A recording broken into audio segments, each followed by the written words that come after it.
What's poppin', everyone? It is Lil Plays. We are back for the PBO, the Pokemon Battle Organization of Pokemon Draft Style League played on Pokemon Showdown. Today we're going to be going over week 2 for the Kalos Conference. Of course, for the PBO we have 2 separate conferences. The Unova is the more experienced division, and of course we have the Kalos, which is the little bit unexperienced conference, but also it's just you know, there are a lot of players that is just as viable for being in Unova. But of course we're going to be doing through week 2, and again we're going to be reviewing the games as well as watching them and reviewing them, and I have some notes. Again, all the criticism is meant to be positive and not meant to be personal, as well as make sure you check out all the PBO content creators in the description. All the Kalos content creators will be listed there, as well as the Unova ones, as well as hopefully I will have the Unova weekly reviews. I think this week it's going to be done by the Alabama Alakazam, so make sure to check that out. I'll have the link in the description for that as well, or whenever that comes out I will have that listed, or I'll probably just post that it has come out. Also, we are the New York Nickets, so make sure to check out our week 2. I think week 2 will probably be out by now. Make sure to check out our week 2 run as well. But yeah, without further ado, let's get right into the PBO week 2. So first up, we have the Sin City Sableye against the Santa Cruz Swadloons. The Sin City Sableye have the team roster in the top right. The Santa Cruz Swadloons have the team roster in the bottom right.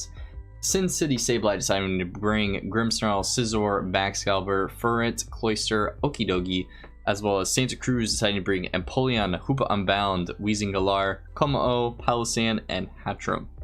So let's get into the battle. Turn 1, we're going to see a Palossand into a Furret lead. So Furret's here, able to frisk up that heavy, that Rocky Helmet. We see Furret going for a knockoff to immediately get rid of that Rocky Helmet, as well as Palossand goes for an Earth Power. 55% is a lot of damage. We're going to see a U-turn from Furret so that it can switch out into Baxcalibur. Baxcalibur does take that Earth Power relatively well. Obviously, Bax is going to force out the Palossand. Out comes Icicle Spear, 10, 15, 9. Almost a 2, yeah, looking like a 2-hit KO. Maybe without that crit it wasn't going to be, but looking like a 2-hit KO. Baxcalibur the following turn setting up a Swords Dance. The Pain Split on Weezing is not going to be enough because the second Icicle Spear is just going to straight up take it down. Baxcalibur obviously a very problematic Pokemon. We see Hoopa Unbound come out, obviously showing that it's scarfed in some manner, as they go for a Psychic. Okidogi was the switch in and then immediately dies. So now out comes Grimmsnarl. Assuming that Hoopa Unbound is scarfed, Hoopa must switch out here, so Grimmsnarl goes for the Spirit Break out into Palossand. Palossand is going to shore up on the switch into Baxcalibur. Really good switch for the Sin City Sableyes, as they're able to throw off another Icicle Spear here, but Palossand is able to live a 5-hit KO, or a 5-hit Icicle Spear, and throw back an Earth Power. This one even does less, 20%. Very surprised by that. Scale Shot coming out as well to boost up Baxcalibur's speed, as Hatchram was the switch in, but it still is going to get 2-hit KO'd, and at this point Baxcalibur is weakened, but also with that speed boost is able to outspeed a lot of Pokemon. We see Empoleon come in here, TERA flying to get rid of its ground weakness so that it survives the Earthquake, and Empoleon goes for the Flash Cannon to pick off the kill, and it's also Life Orb Empoleon.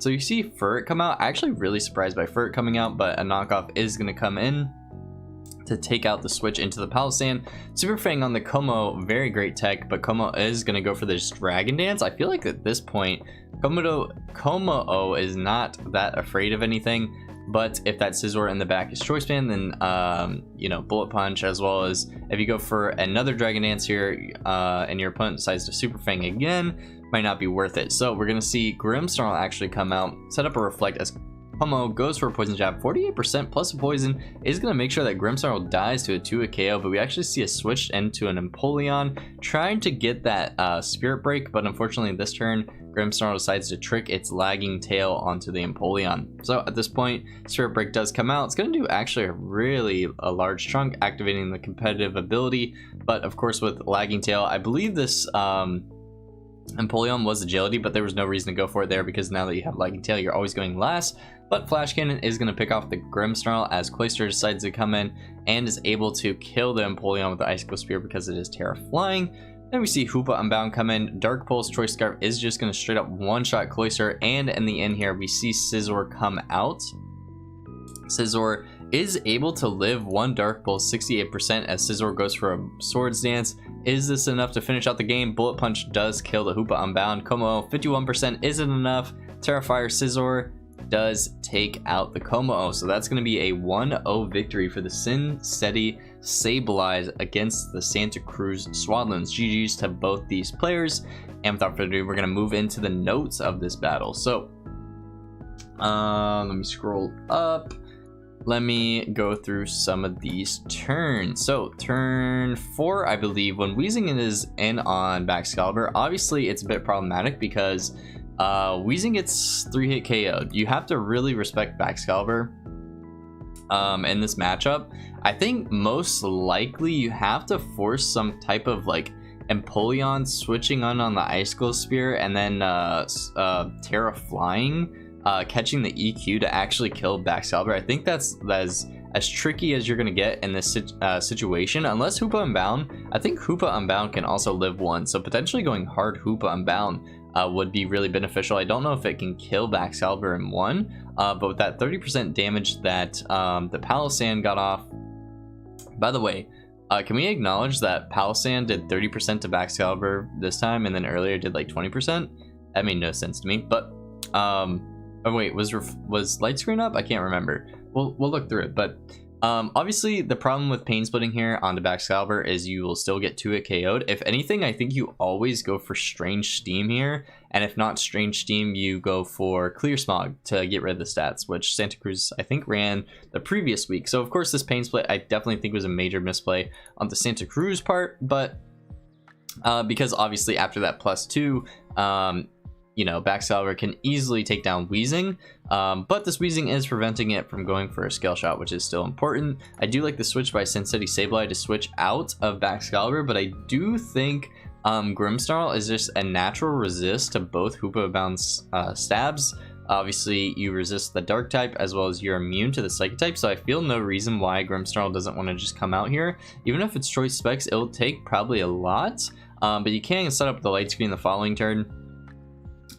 You know, and Hoopa Unbound, you know, Grimmsnarl is definitely a better switch in than, unfortunately, Okidogi going down here. And plus, if, you know, Hoopa is coming in on the Baxcalibur, you're +2. Naturally, you outspeed this thing.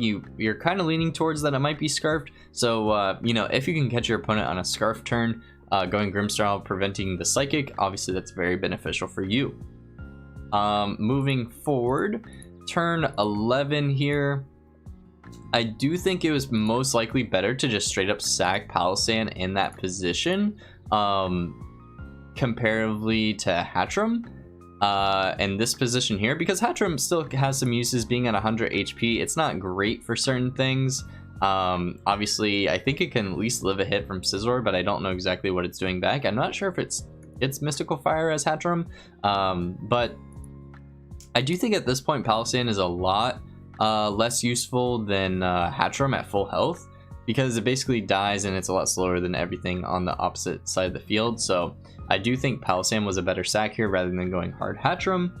And then turn 12, obviously this play of Empoleon Terra Flying was absolutely crucial to win this 1v1 against Baxcalibur.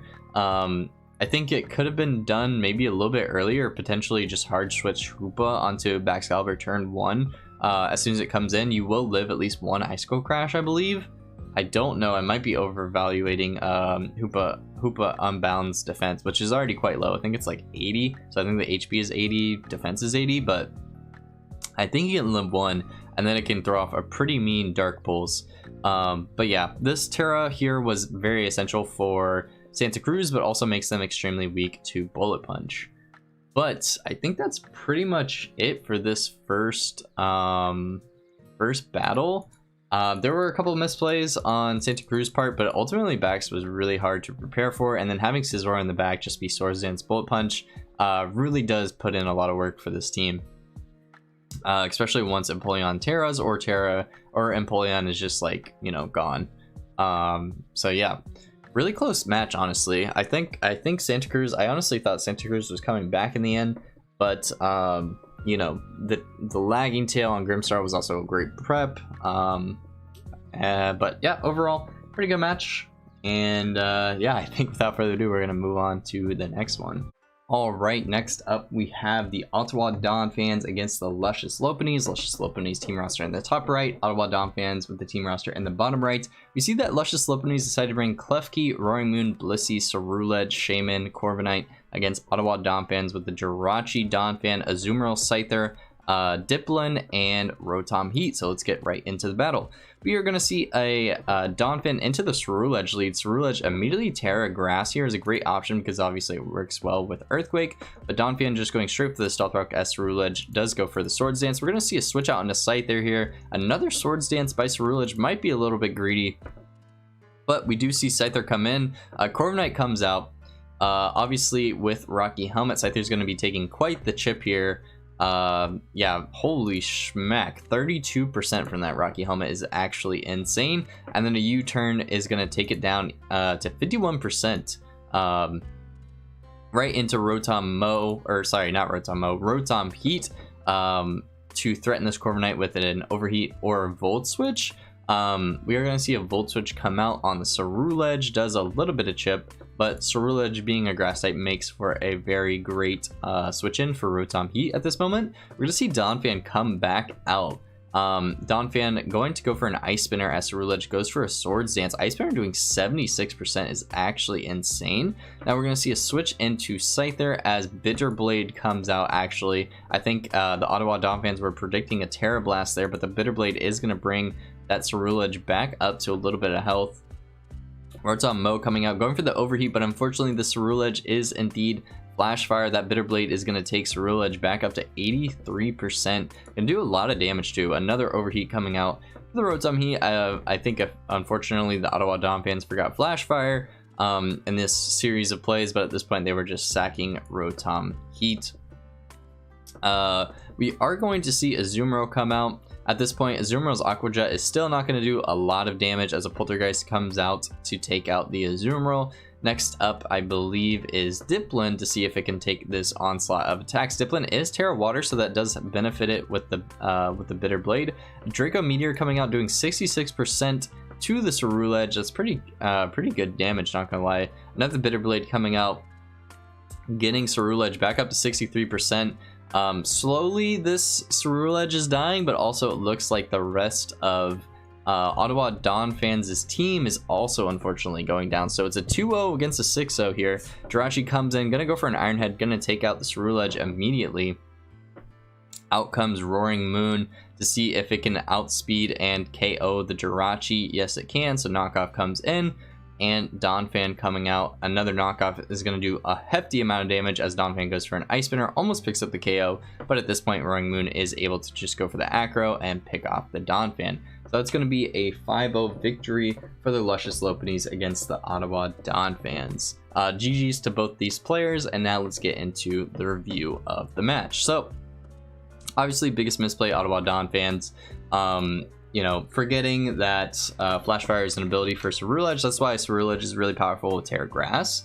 But I do want to go through some of these turns. I think turn 4 here, especially once Scyther knows that Corviknight has Rocky Helmet. And no way is it beneficial for Scyther to want to U-turn on the Corviknight because you'll just take additional Rocky Helmet chip. Because you know, this U-turn taking only 7% on the Corviknight is basically nothing, where it most likely has Roost, whereas your Scyther does not have access to recovery, and you definitely don't want your Scyther whittled down because you want it to come out later. Whether it's Heavy Duty Boots or Eviolite or whatever, you definitely don't want it already at 51%. You want it to be very healthy in case you needed to KO something like that Cerulege. So, I think also these plays were fine. I think here the Ottawa Dawn fans must have thought that the Luscious Lopunnies had Terra Blast for their Dawn fan. I think potentially a safe play could have been to go Rotom Heat, maybe. I was thinking about alternative solutions because Scyther is obviously a great way of checking the Cerulege, right? It does forcing Corviknight, but maybe potentially you can force in a double there. But at this point, once you see Ice Spinner come out, unfortunately the Scyther sack I don't think was the correct play. I think most likely they were predicting the Luscious Lopunnies go for another Swords Dance, which I don't really understand why they went Luscious Lopunnies went for an additional Swords Dance at the beginning of the game. Maybe they just were trying to just outright sweep for the rest of the game, where they needed like +3 for like Shadow Sneak to kill something. But I do think that at this point, because the Cerulege is low health, they obviously will die to the next one if they Swords Dance up again. That means that this turn Cerulege is definitely attacking.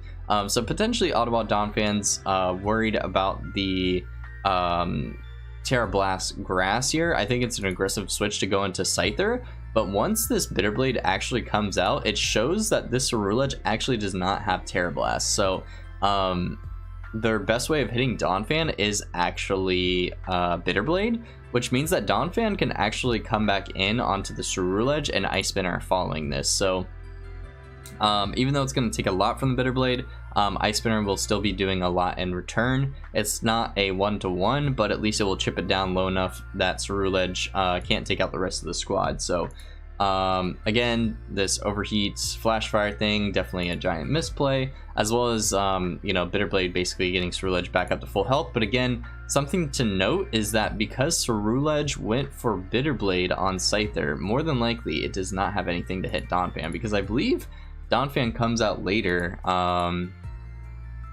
and like even here, like their Cerulege is Bitterblading the Diplin. If they had Terra Blast, they would also be going for it.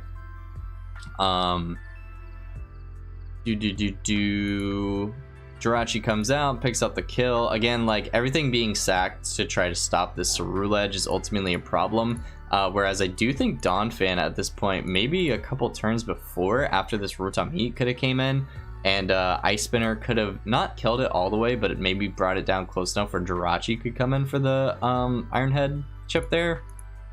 I do also think from Luscious Lopunny's perspective, after Cerulege goes down, I think Corviknight is more than likely your switch in, but no, wait, this knockoff kills, right? Oh yeah, it's photosynthesis attack. All right, this is fine. Yeah, all this is fine in the end game then.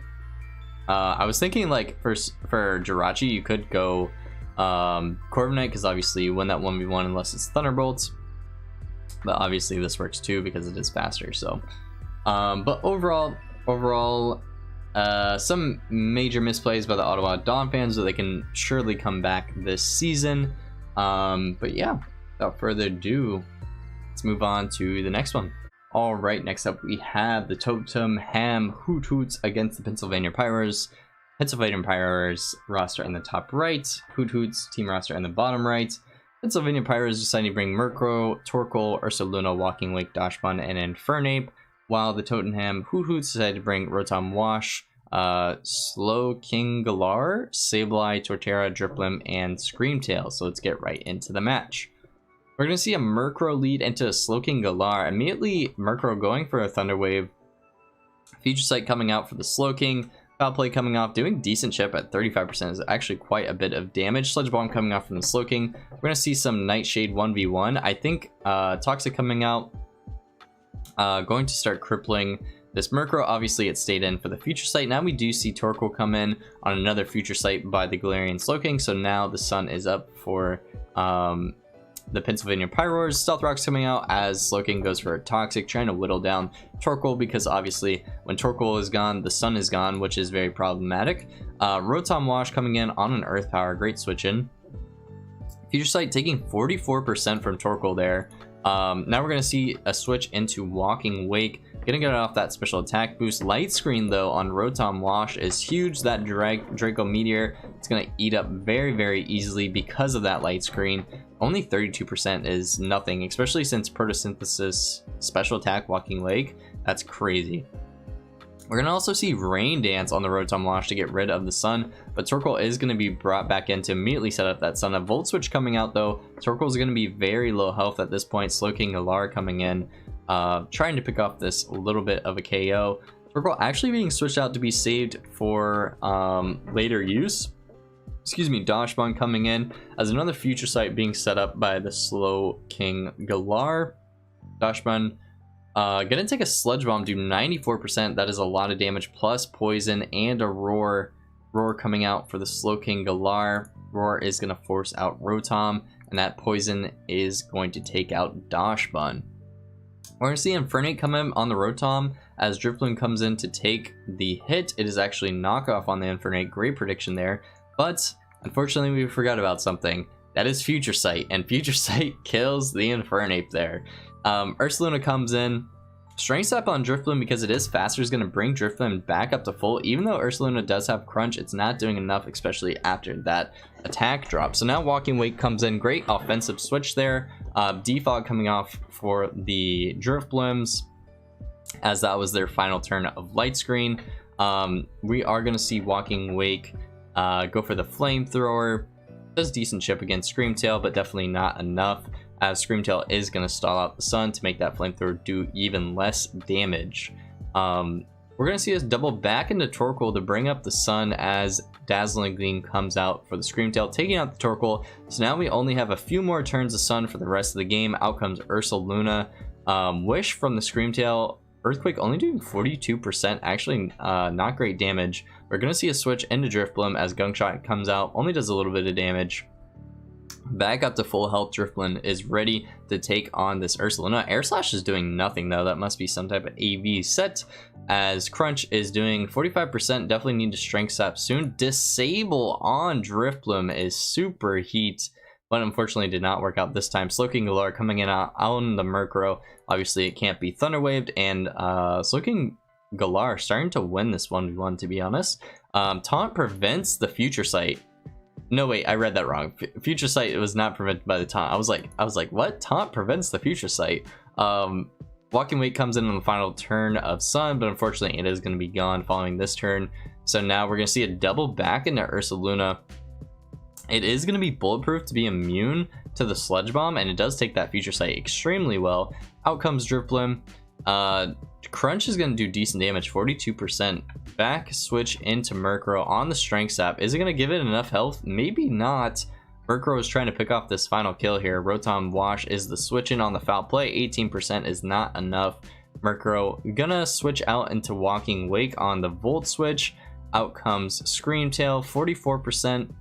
Up to 50% after leftovers, a double back into Ursaluna. Obviously this thing is AV, is taking no damage, so we're actually seeing some pretty decent switches here in the end game, but unfortunately Pennsylvania does have to make a prediction here to take out the Drifblim. Another Crunch is super close to picking up the KO. Now we have to be careful about the Strength Sap, but nope, there is no switch in there, meaning Drifblim will be brought back up to full health. That Crunch is not going to take it out. Here and comes Walking Wake. Even after a Strength Sap on Walking Wake, does decent recovery, 31%. Out again comes Screamtail. Dragon Pulse, obviously it's immune, and now we're starting to get some Dazzling Gleam chip off on Ursaluna. Even though it's AV, it is slowly but surely being whittled down. Eventually, you know, Drifblim honestly does win this 1v1 as long as they can continuously Strength Sap. And again, this Murkrow is also getting close to dying, 35%. That's crazy. Rotom Wash coming in on the Murkrow. Thunder Wave, obviously it's immune. Murkrow finally goes down. Now we're trying to see Rotom Wash actually did not have a water move for this Ursaluna, it looks like. Crunch again coming out on the Drifblim, but as long as we have Strength Sap, we're chilling. So now that we Strength Sap up, Drifblim will be able to live a hit from Ursaluna later on. Screamtail comes out on the Walking Wake, takes the Flamethrower, and now we can spam Dazzling Gleam once again. It is kind of repeating turns here, but I will say that Tottenham Hoothoots is making progress, because obviously Ursaluna has no recovery and neither does Walking Wake. So we do see a Wish Pass into Sableye. Sableye obviously trying to go for a Will-O-Wisp here because it is not Facade, meaning this Will-O-Wisp will actually cripple this Ursaluna big time. So Ursaluna going for an EQ there. Actually does pretty decent damage because of that crit. Out comes Drifblim, and now Drifblim can easily 1v1 this Ursaluna in the end game. Goes for the Strength Sap, brings it back up to full. Another Crunch coming out, gonna do nothing.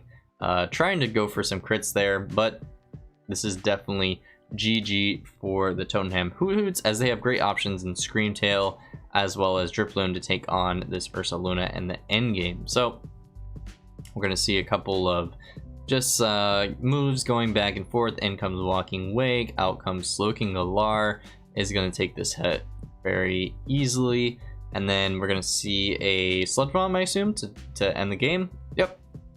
So, yep, that's going to be a 6-0 victory for the Tottenham Hoothoots. Didn't even have to bring out the Shell Smashing Torterra. That thing is a monster in the back. But turns out they had great options to Pennsylvania Pyroars' threats. Also, the Tottenham Hoothoots do have a YouTube channel, so make sure to check out their side of this battle. They also did a post-game interview with their opponent, which was really cool to watch. So make sure to check out their perspective of this battle in the description below. Without further ado, let's get into some notes, which I picked up on more notes as I was watching. So turn 1 lead, I think the future sight here is actually kind of weird for the Slowking in terms of Tottenham's opinion, because I do like future sight, but ultimately that means that you have to whittle down Murkrow to force a switch, and I think you want to go for Sludge Bomb first / Toxic to kind of put it on a timer first, and then Sludge Bomb, and then maybe like once it's around like half HP or just getting close to half HP, that's when you throw out a future sight. And I think it's the most disruptive, because obviously this future sight turn 1 doesn't really do anything for you 2 turns from now. So we also see foul play coming up from the Murkrow. I do understand Murkrow probably wants to keep some of its PP, but foul play has already 24%. I personally think instead of going for Nightshade here, I do think Murkrow should still keep spamming foul play. Even though foul play is nice for the Torterra in the back, but I do think, you know, foul play just picking up more damage. There's no reason to keep spamming Nightshade here if that's your highest damaging move. Out comes Torkoal. I think everything was fine here. Stealth Rock. Again, this turn, the future sight, I think it's not coming out this turn, but it's coming out this turn, I believe. This would have been a great switch for the Pennsylvania Pyroars to go hard into Murkrow. Obviously, the Tottenham Hoothoots were trying to predict that, but going hard Murkrow here is really good because you do want to keep your Torkoal extremely healthy, because Sun is very valuable for your team. It's really, really powerful. Just makes your Walking Wake a whole lot scarier. We'll see in the battle how this future sight damage takes a heavy toll on Torkoal. So obviously if you hard switch into Murkrow with Slowking Galar out, Murkrow can easily take a hit and start foul playing back, at least doing some chip damage, and then Torkoal obviously doesn't take this unnecessary damage. Walking Wake comes in. This is fine. Light Screen, very good bring by the Tottenham Hoothoots. Draco also here fine. Out comes Torkoal. I think that's a pretty decent switch, although this Volt Switch damage is not great.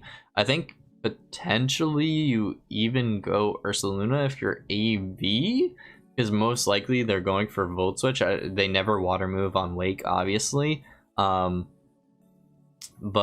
you also don't know that Ursaluna doesn't have a water move, so potentially you could switch into Ursaluna and then double back into Walking Wake to scout for the water move, as well as burn like a few turns of Light Screen.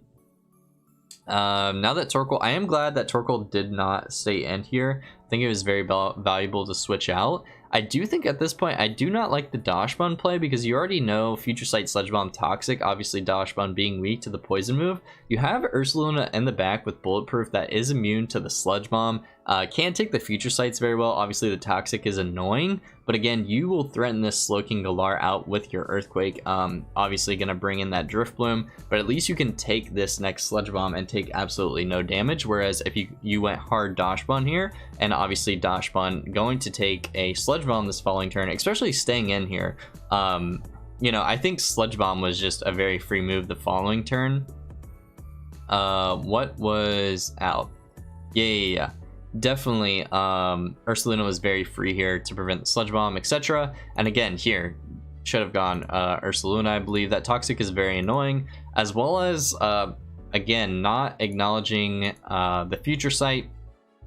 I'm gonna play a giant roll because obviously it killed the Inferno the following turn.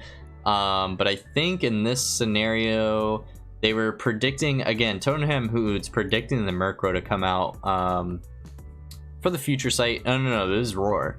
Yeah, this Roar was definitely not worth going for on the Slowking Galar. Also definitely hard Ursaluna's the play here. I think Rotom, does it Volt Switch here? It definitely should be Volt Switch predicting the Murkrow. But yeah, that Future Sight obviously going to play a giant toll on Infernape because it's just going to get knocked out here. Let's see.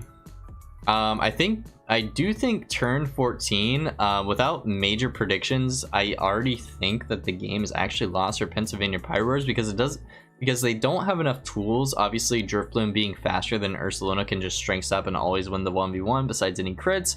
And then Walking Wake can easily 1v1, or Screamtail can easily 1v1 Walking Wake as long as it's not in Sun.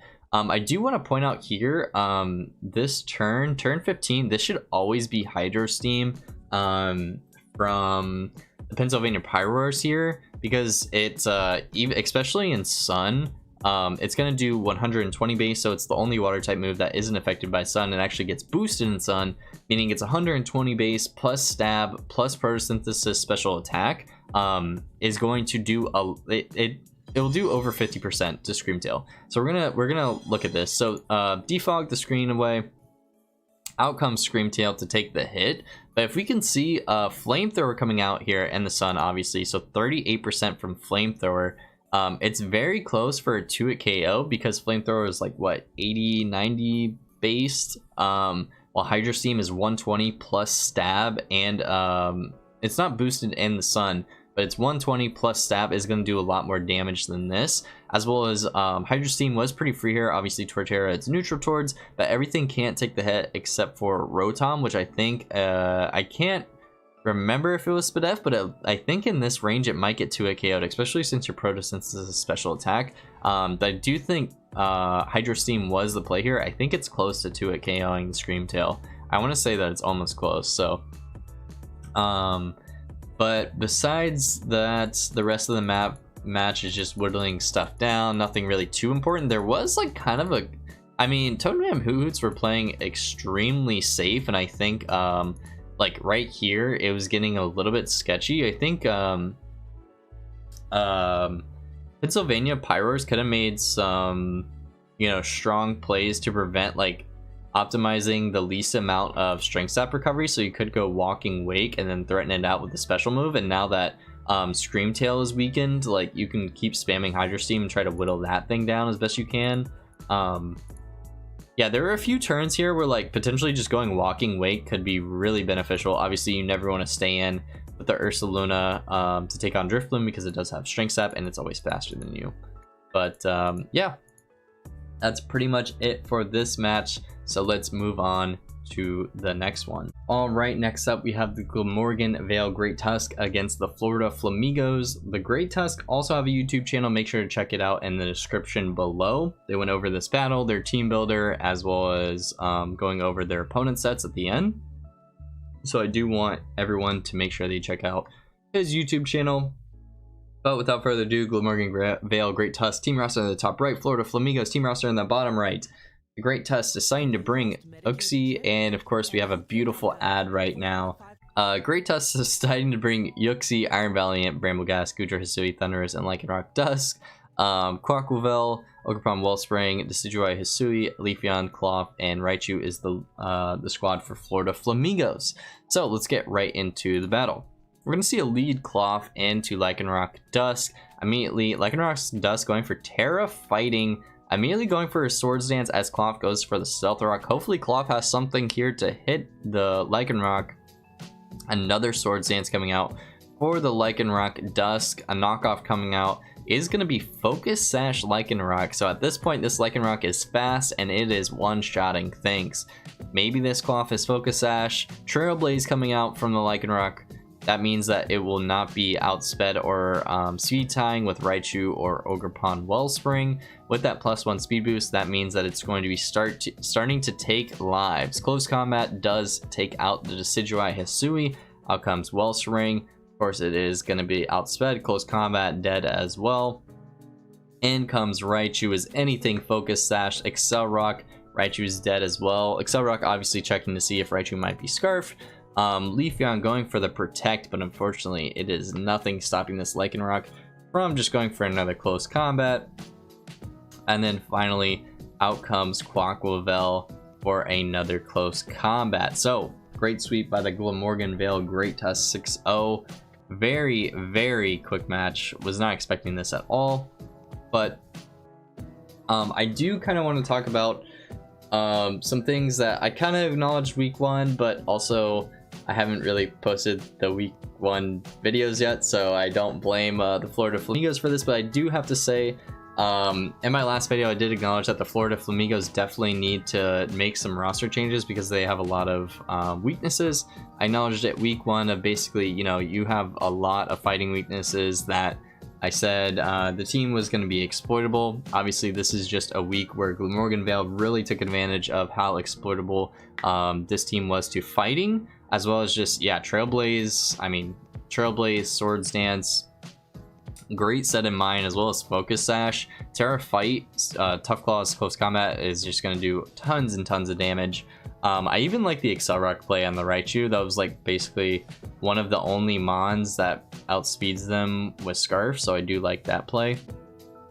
But ultimately I do think the Florida Flamigos, you know, if they're gonna continue to play with this team, which also I will acknowledge that this team roster that they brought for week 2 is the exact same as week 1. I don't know if the moves were the same, but obviously you need to customize your team and build around what your opponent might bring every single week. Yeah, basically just really good prep by Glamorgan here. And obviously for the Florida Flamigos, definitely have to make sure that we cover up those weaknesses, try to prepare as best as we can for our opponent's team and what they might bring each week. And yeah, that's pretty much it. Let's move on to the next one. I do want to reminder, there was a match between Delaware Dusknoirs and Caborca Gengars, but it unfortunately did not count because the Caborca Gengars decided to TERA the wrong Pokemon, in which that was an automatic forfeit loss, because in another league they had TERA Ninetales and they also had Ninetales in this league, so they were terrestrializing it, but obviously it wasn't their TERA, so they unfortunately get the loss there. They did have an expedition match to go through the prep and actually play out their match. I'm not actually going to cover it because technically they already took several turns in their first game and kind of knew each other's sets going into the game too, so I'm not really going to play as like that was going to be a real match anyways. But I am hoping that the Caborca Gengars will have their sets right next week. No shade, but I am really rooting for them that hopefully they can bring the right sets next week. But yeah, let's move on to the following battle. All right, next up we have the New Jersey Dracos against the Toronto Staraptors. Toronto Staraptors with the team roster top right, New Jersey Dracos team roster bottom right. Toronto Staraptors bringing the Tinkaton, Probopass, Cyclizar, Volcarona, Eel, and Vaporeon, while the New Jersey Dracos, wow, New Jersey Dracos teams is stacked. Enamorus and Dragapult on the same team is insane. Crook, Slowking, how the hell did they get this team? Enamorus, Dragapult, plus Regenerator Core, and Slowking and Tornadus, that's insane. Vikavolt and Crocodile as their squad. Let's get into the battle.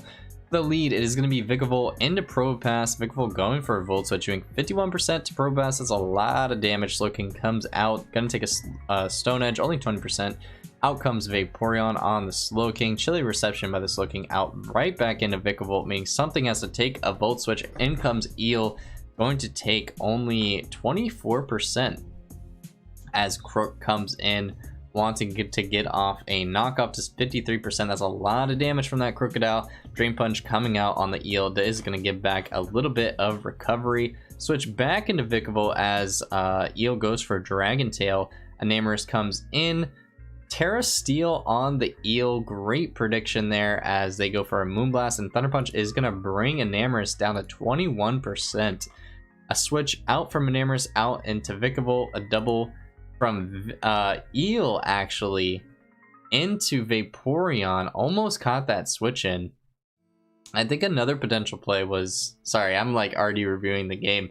I didn't write this down in my notes, but another potential play there would have potentially Dragon Tail on Eel there. Might be pretty deadly, but obviously rocks might not be worth it. Vaporeon actually staying in on the Vikavolt Volt Switch, only takes 67, so it's actually gonna recover it slightly up. Slowking comes out. Ice Beam on the Slowking. Obviously Slowking's gonna Chilly Reception out, right back into Vikavolt as Vaporeon gets up its wish. Now it's back up to 96%. Vaporeon going for a Protect. Vikavolt showing Volt Switch once again, meaning Vaporeon's gonna stay in and go for a wish, and Volt Switch is gonna take it down to 28%. And comes Dragapult. And now we're going to see a switch from Vaporeon out into Probopass. Thunderbolt Paralyze is really sad, but that wish is going to bring Probopass back up to full health. In comes Slowking on the Stealth Rock. Now Eel can start going for some Dragon Tails if it really wants to. Skull doing 43%. Slow Volt Switch from the Probopass into Vaporeon so it can freely wish up. Great moves there. So wish coming out. Thunder Wave on the Slowking. Leftovers Recovery, Chilly Reception from Slowking into Vikavolt. Does take rock damage, so it's probably Scarf or Specs in some way. I think it might be. I think it would do more if it was Specs. I don't know though. To this Vaporeon, maybe it's Scarf or something. Thunderbolt taking 90%. No freeze, and that Ice Beam is gonna take down the Vikavolt. In comes Crocodile, so Vaporeon is just gonna be sacked off here for the knockoff. In comes in Tinkaton, as we see that they switch out from their Crook into Slowking. 34% from Play Rough, not bad damage as a knockoff comes out. 61% to a Slowking. Holy shit, that Tinkaton is doing some damage. And Amorous is actually a sack to the Stealth Rocks. Love to see that. Crook coming in does gonna take that Stealth Rock chip. Also, it seems like this team has no defog, so that Stealth Rock was actually really huge. Earthquake comes out on the Volcarona. Wait, let's take a step back. Hard switch to Enamorous as a sack, as Tinkaton was going to go for a play rough. In comes Crook, obviously looking up to pick off this Earthquake here, but Volcarona is the switch in. And is it Scarfed Crook? Yes, it is. So it picks off Volcarona, meaning Eel can come out. Are we going to see a prediction here? Out into Dragapult. In comes in, unfortunately, a Drain Punch, so no damage dealt there. Out comes a Flamethrower to take out the Eel. And now we see Tinkaton trying to see if he can 1v1 this Dragapult. In comes Tornadus, takes 25% from rocks, and then plus a Play Rough doing 43% is a lot of damage. Terra Flying, Terra Blast is going to do nothing to this Tinkaton, as well as here comes a Play Rough to take out the Tornadus. Now comes back into Crook, and from this range, now that Crook is Scarfed, I do think the only way was to, or sorry, I keep going into my review phase, but Earthquake Scram is basically going to pick up these last couple kills. I think it didn't even matter if Tinkaton or Probopass with a sack there, because obviously after a +1 Moxie Sweep, it will pick off the Cyclozar as well. So that is going to be a 3-0 victory for the New Jersey Dracos. GG's to both these players, and I do want to hop straight into the weekly, game review. So let's go into it. I think some misplays, I think potentially early on, not going Spadef. It looks like it was Spadef Eel earlier on the Vikavolt. Could have been scary. Eventually it did happen, so that's fine. And then, you know, Probopass got up to a decent amount of health later with Wish anyway, so it ended up being fine. Dragon Tail, good play here. I really love the Terra Steel. I think this was a great play by Toronto. Volt Switch coming out. I do think turn 8 here, I think Vikavolt should just Thunderbolt. At this point, if you look at the Thunderbolt switch-ins, now that Eel is now Steel type, it gets easily 2-hit KO'd because it doesn't resist the Electric type move anymore. So you can kind of just freely go for Thunderbolt. If Cyclozar ever comes in, it's going to do a lot, obviously. Also, earlier on, as I said, like Eel being a switch-in, so is Cyclozar somewhat to this Vikavolt. I think it's not Scarf. It looks like it might be... it's not Specs. It might be Scarf, but maybe I'm undervaluating the damage that's actually doing here. But yeah. Turn 14, I do think here, yeah, turn 14, I do like Stealth Rock here, obviously really good because they have no way of getting rid of it. Potentially finding a way to get up those earlier would have been great, but I do like the Wish into Probopass, and now they are able to get up rocks. I think that's a great play. Volt switches. Outcomes, I was thinking the prior turn on this Scald slash Slowking, I don't think they can do any damage to Propass or potentially Vaporeon. I was kind of like, oh, Vaporeon is kind of free here because it's like, maybe if Slowking is Psychic, but or Psychic or Psyshock, but why would they ever go for it? But also I like this slow Volt Switch because it's a better play, because ultimately if Slowking ever Chilly Reception, I mean if they Chilly Reception into Crocodile, then it prevents the Volt Switch, but this slow Volt Switch is actually very good to basically get in Vaporeon in for free. And then turn 22, I do think instead of going Volcarona here for the Toronto Staraptors, I think they should have went hard Electros, because you're basically scouting to see if they're Scarf or not. And I think earlier they had a Moxie. Yeah, they had a Moxie boost here. So if they are not Scarfed or locked in, they would just EQ your Tinkaton here. But maybe they might be outsped if you're max speed Tinkaton. But the way they're playing it, I think it's more leaning towards Scarf. I mean, it ended up being Scarf, but maybe in that moment you didn't exactly know. I definitely think here, once Crook comes out again, you have to check to see if this is Scarf. I think you mandatory have to go Eel, because if it ends up being EQ, then it's obviously great for you. But Volcarona is like kind of a midway play. I think potentially even sacking Probopass could have been okay.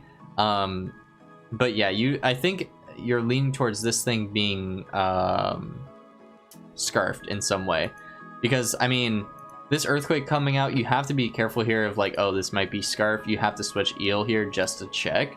Like ultimately, Eel has to come out at least to check for the Scarf. So unfortunately, Crook did end up being Scarf. I think this turn here, as soon as you know Crook is Scarfed and it has to switch out, I think this was really a great opportunity for Toronto to go for a prediction here, because obviously Drain Punch does not hit the 3 members whatsoever, so it has to go for damage, or potentially even a double here would have been great. Maybe even like Tinkaton, but yeah, Eel really cannot die here because Crook, well, obviously wants to lock itself into Earthquake. But I do think that this, instead of going for Drain Punch here, Dragon Tail, probably just Thunder Punch is the best play. Thunder Punch hits 2 out of the 3, and it probably does decent damage against Dragapult. And again, I think you have to switch out Eel and maybe go Psych. I don't even know what to do here, because Eel needs to stay alive for this Scarf Crook in the back, because now that Eel is down, Crook can basically clean up the rest.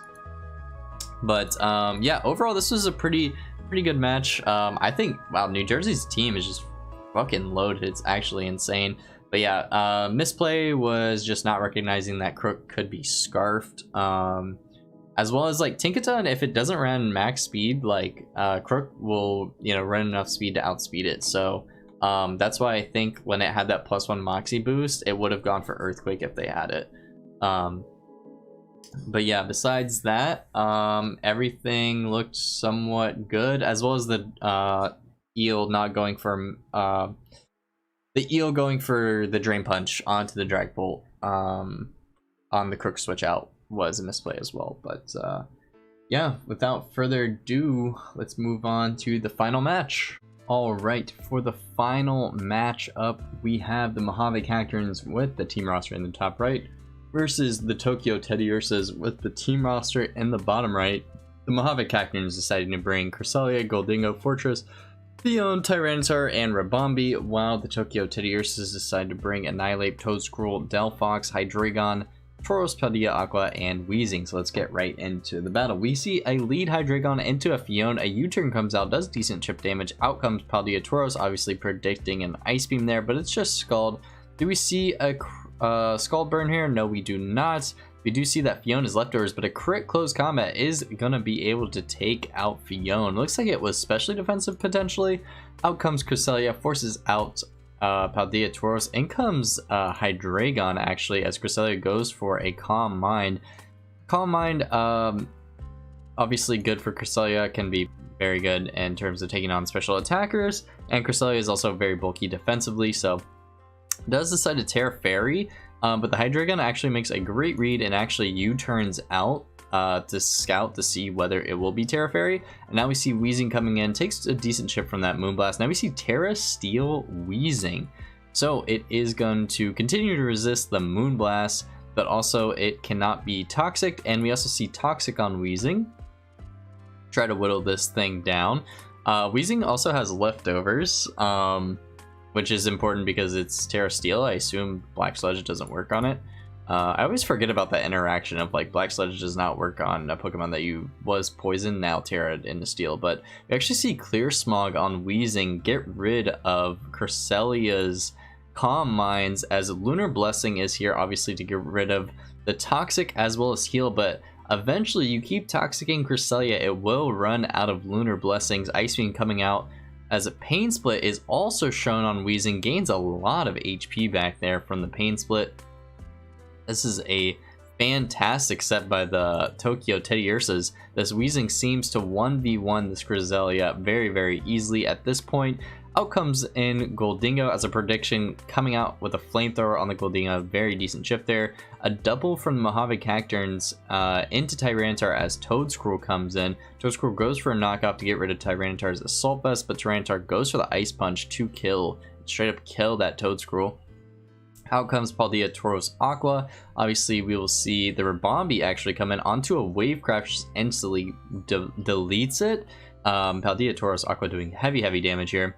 Out comes Fortress, in comes Delphox. Fortress goes for a Toxic Spike, as since Toedscruel is gone, that Toxic Spike is going to be pretty free. We're going to see Fortress switch out into Tyranitar as Delphox goes for a Flamethrower.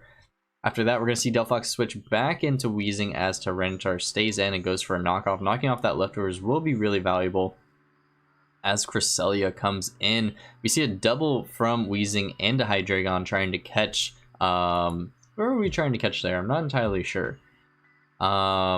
Maybe Goldingo? Yeah, very much most likely Goldingo. We see a U-turn from Hydreigon back out into Weezing on the Cresselia. Another Calm Mind coming out from Cresselia. But obviously, this is... it looks like Spadef Weezing.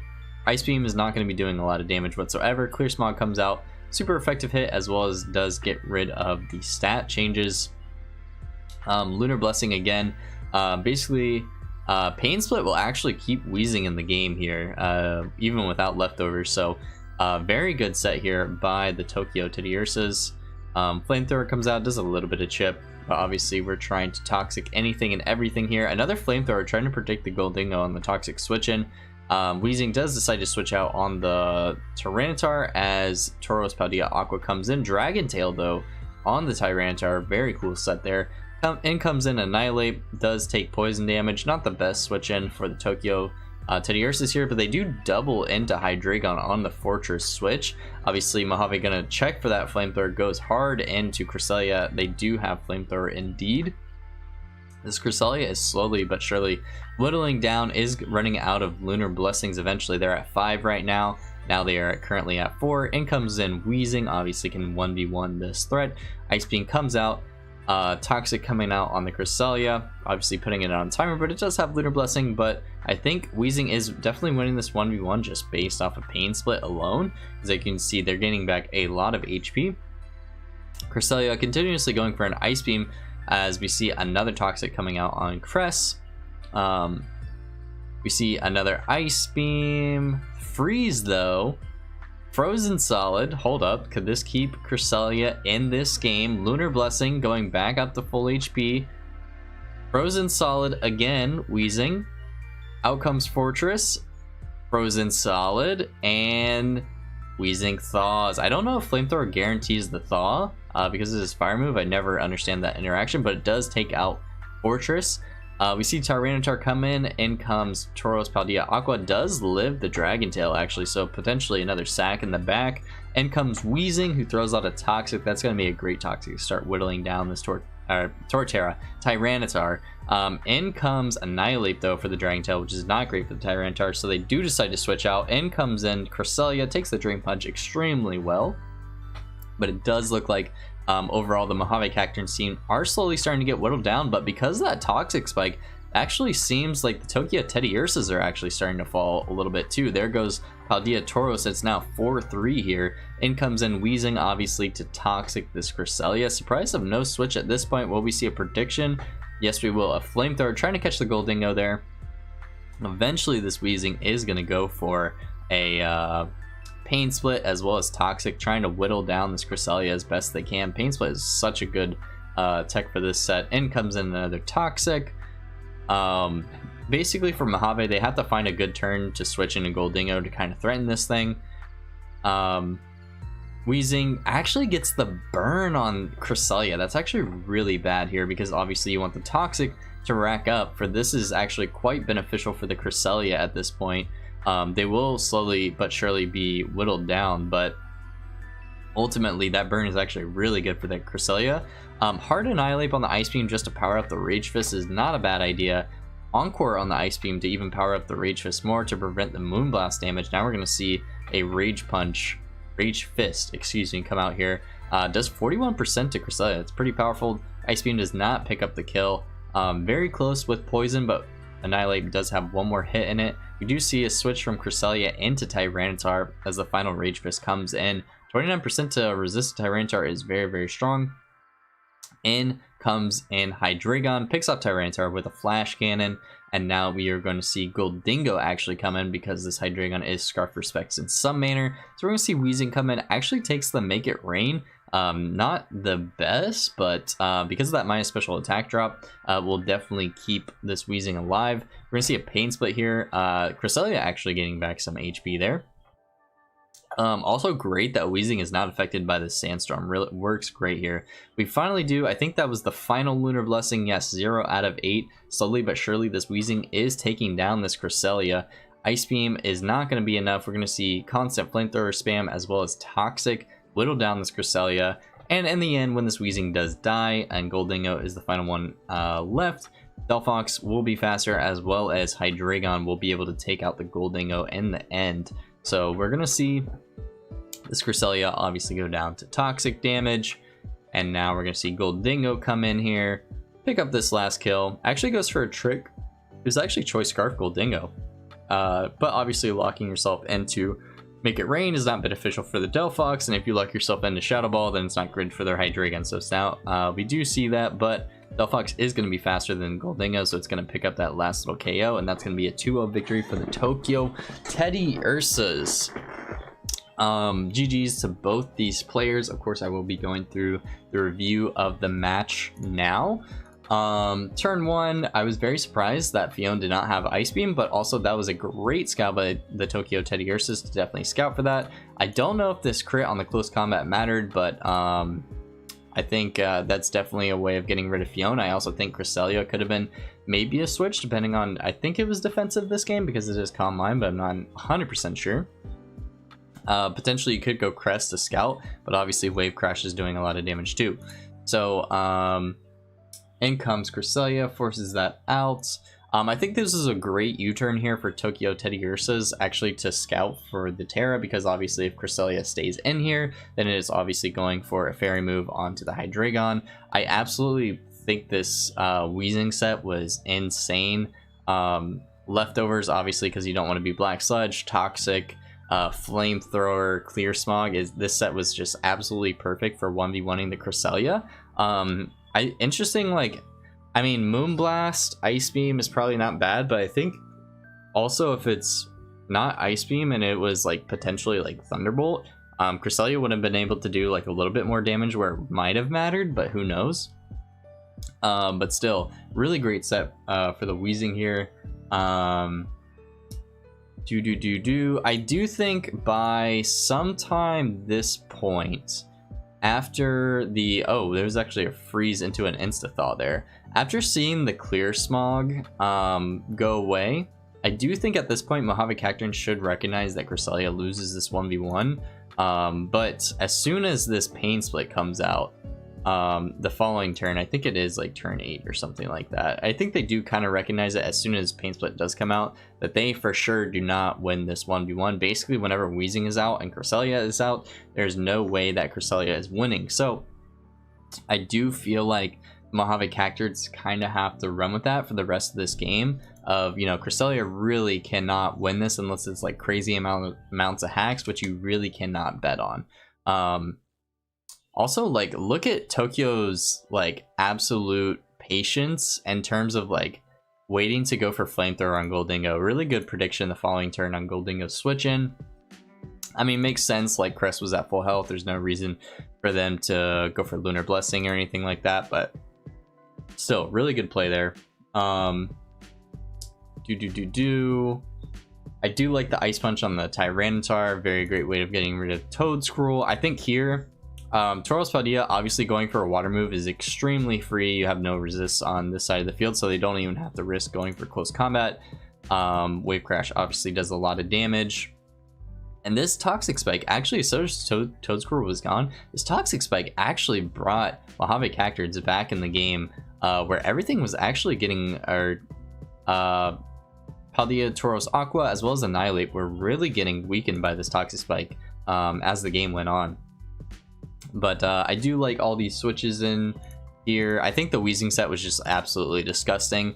And I think for Mojave Cacturnes, it's like, you know, you have to be careful when when to switch out. But you know, obviously Goldingo doesn't want to take a flamethrower, but I do think there were some certain turns in which, like, potentially here, you know that the Weezing needs to pain split soon, so you should switch into Goldingo and try to threaten this out with the Shadow Ball, or either make it rain.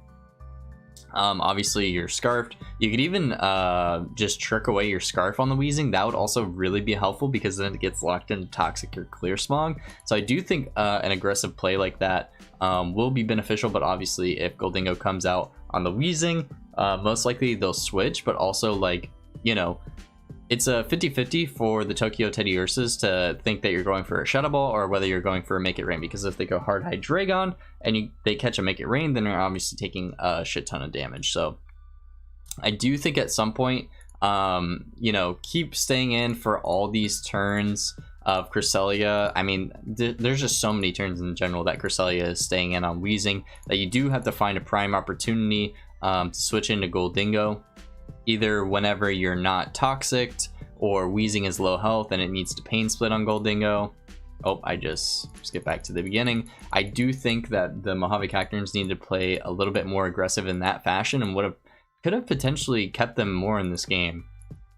They weren't doing bad. I think the Toxic Spike really helped them, but I think just there were several turns, yeah, like almost 10 turns of Crest being in, and potentially could have predicted a poison. I think even when you got the Thaw on the Weezing, I think a better play, instead of going hard Fortress, is to actually go Goldingo and start, you know, this is even another way safer option to go Goldingo here and start throwing off Shadow Balls.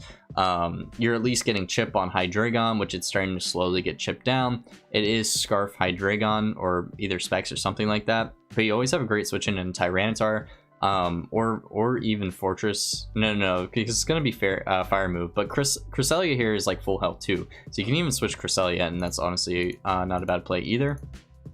But yeah, overall not too bad. Really good sets by the Tokyo Teddiursas this week.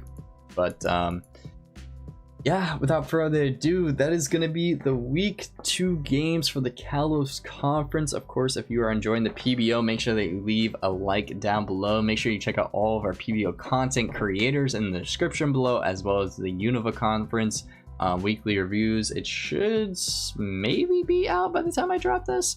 I'll try to remember to put the direct video in the description below, or maybe I'll make like a community post. But thank you guys for watching this entire video if you did get this far.